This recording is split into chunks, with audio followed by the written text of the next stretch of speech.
Hey everyone, today we're talking about two new and interesting operating systems, Warmwind OS and Google Fuchsia. Which one is better in 2025, smart AI workflows or open source power?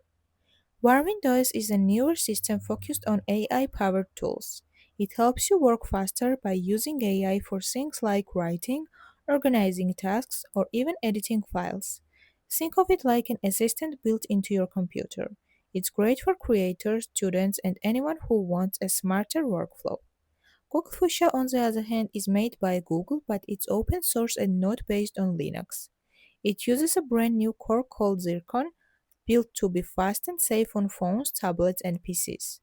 Fuchsia is still being tested, but it shows what the future of operating system might look like. More secure, more flexible, and lightweight. So, you've got Warmwind pushing AI magic and Fuchsia focusing on deep, clean tech.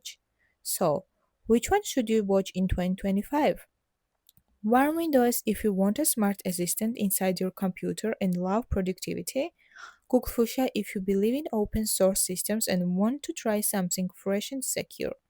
Let me know in the comments which one you would try. Like and subscribe for more simple tech videos. Thanks for watching.